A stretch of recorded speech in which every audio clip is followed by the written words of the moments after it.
Carlos Ghosn rolled into 2018 at the top of his game. He was the architect of Renault's alliance with Japan's Mitsubishi and Nissan, and all three car makers reported stellar profits in 2017. But this season, there's much less cheer. He's been held in detention since November 19th on allegations of financial misconduct, and he won't be released until at least January 11th. The most important mission for the company's future is to get past the serious fraud, including the indictment and the financial misconducts that were carried out entirely for personal gain. Ghosn's accused of lying about his income from 2010 to 2018. He's also charged with passing on personal financial losses to Nissan. Ghosn's stay in a Tokyo detention center has been prolonged as prosecutors have won court approval for further questioning as new allegations have been made. He's credited with nursing Nissan back to financial health after the ailing car maker was acquired by Renault in the late 1990s. In 2016, Mitsubishi was brought into the alliance when Nissan acquired a 34% stake in it. Analysts say keeping the companies together will be in the interests of all three firms. They have to find a way to share their house and share all of their expertise because it's very necessary in terms of new automotive technology, new platform development. As I pointed out, they've got very high integration at the R&D level. As Nissan searches for a new chairman, the French and Japanese governments say they're committed to saving the alliance. But that's a resolution that will be tough to keep without the man who brought them together. Paolo Montecillo, TRT World. Well, for more on this, let's bring in TRT World's editor-at-large, Craig Kapitas, who joins us now from Paris. Hi, Craig. So Carlos Ghosn spent the new year behind bars after his detention was extended yet again. What's going on here, do you think? Are authorities in Japan having trouble building a case against him?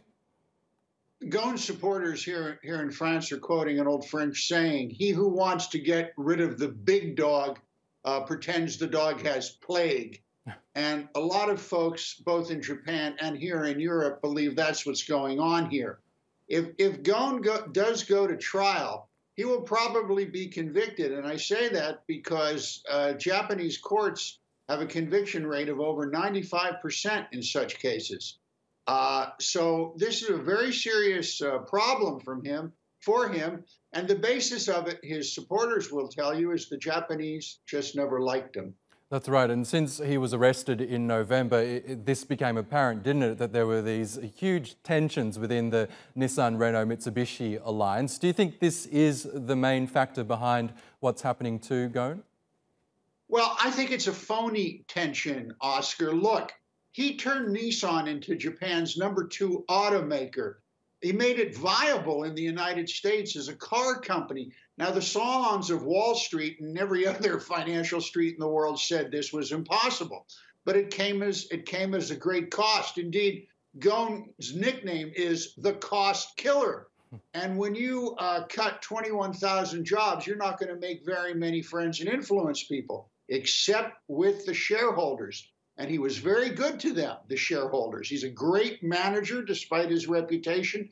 And moreover, he's a very responsible CEO. When this arrest came down, he was grooming a successor, as all good CEOs should do. Interesting. We know corporate scandals have plagued several Japanese corporations in recent years. I'm thinking Toshiba, Takata, Kobe Steel. With the allegations against Carlos Ghosn spanning at least a decade, do you think there are some question marks over Nissan's corporate governance here? Well, look, I think it's a question of whose corporate governance, whose breach of trust do you want to deal with here? His contract with the French or his contract with Nissan?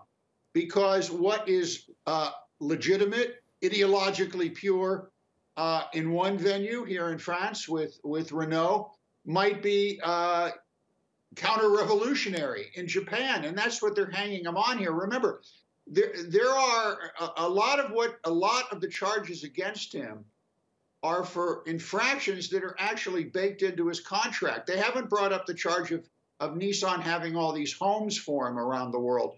Well, the fact is, Ghosn's homes, the ones that Nissan pays for, Ghosn doesn't own them. Nissan does, and that was part of the contract he signed with Nissan.